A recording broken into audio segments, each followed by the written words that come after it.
Imagine standing at the edge of a towering obsidian fortress, looking out across a galaxy that bends to your will, watching fleets of warships drift silently through space as entire civilizations whisper your name in fear, knowing that with a single gesture of your hand you could decide the fate of billions, extinguish suns, or crush rebellions before they even begin. In your hand, a crimson blade ignites with that unmistakable hum, casting red light across your face as shadows stretch behind you like loyal servants. From the outside, this looks like ultimate power. Ultimate dominance. Ultimate control. But here's the uncomfortable truth no Sith ever advertises.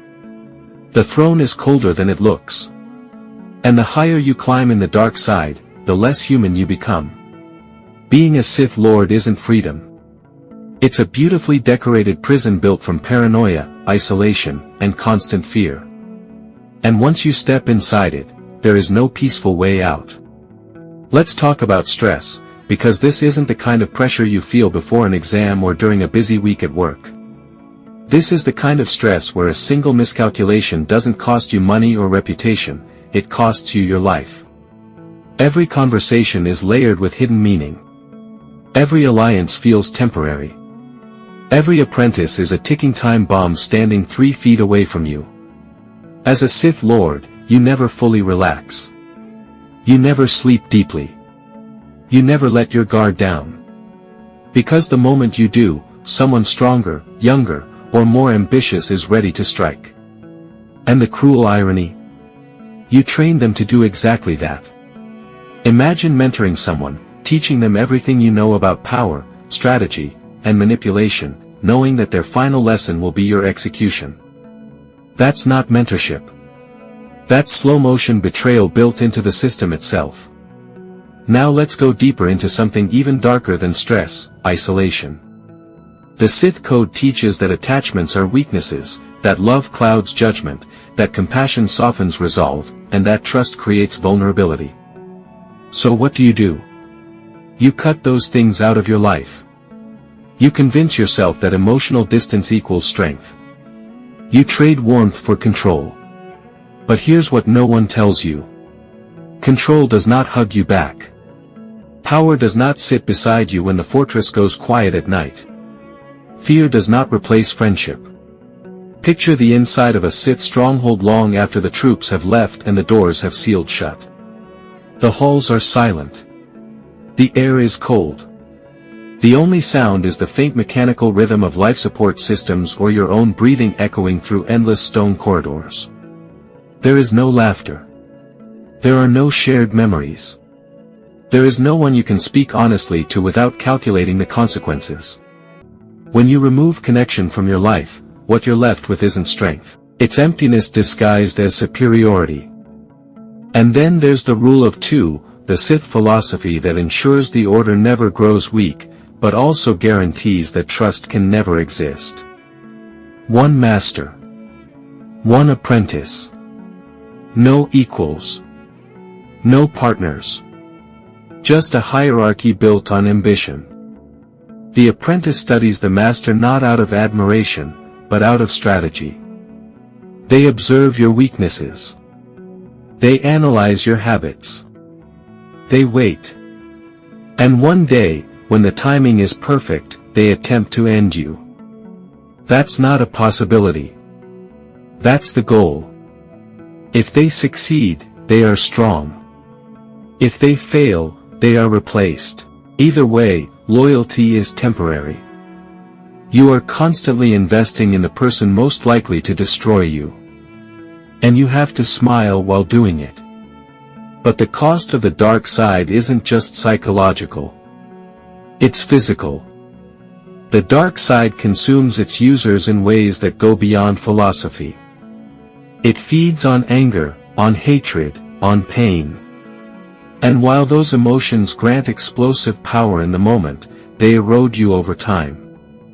Your features harden. Your body weakens. Your spirit fractures. The more you draw from that well of rage, the more it hollows you out from the inside. You may feel unstoppable in battle, but the mirror tells a different story. Power leaves marks. And not the kind you show off proudly. The dark side promises strength, but it slowly replaces your humanity with obsession. It doesn't just change how you fight. It changes who you are. And here's another uncomfortable reality: there is no retirement plan for a Sith Lord. You do not step down gracefully. You do not grow old peacefully surrounded by allies. You do not pass on wisdom in quiet reflection. You fall.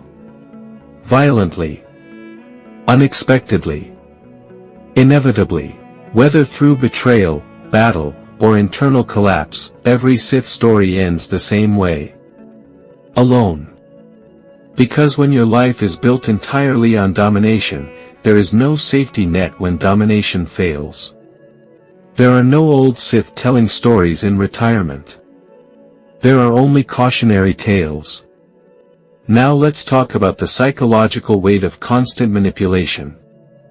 Imagine living in a world where every interaction is strategic. Where every word is chosen not for honesty, but for leverage. Where every relationship is transactional. You stop seeing people as individuals. You start seeing them as pieces, assets, obstacles, threats. And when you live like that long enough, something shifts inside you. Empathy becomes unfamiliar.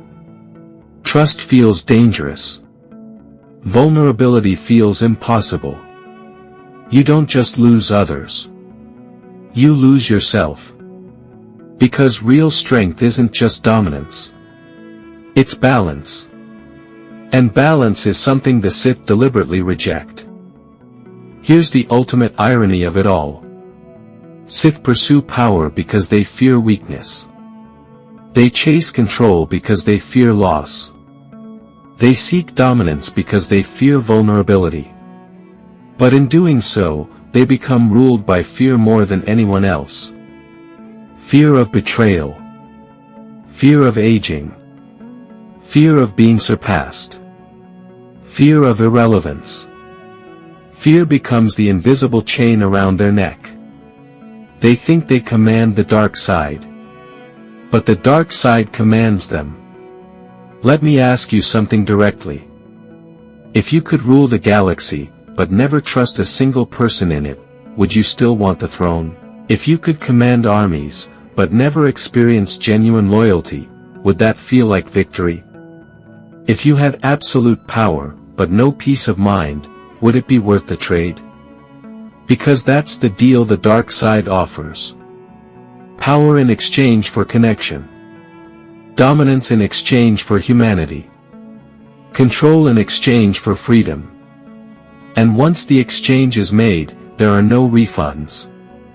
From the outside, the aesthetic is seductive. The robes. The red blade. The dramatic entrances. The orchestral music swelling as you step into frame.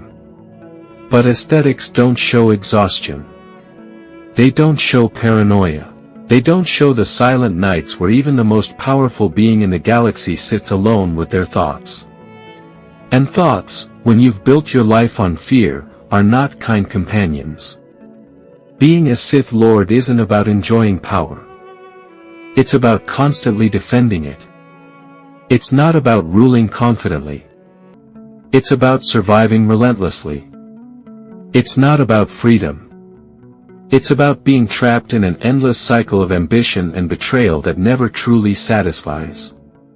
Because no matter how much power you gain, there is always more to chase.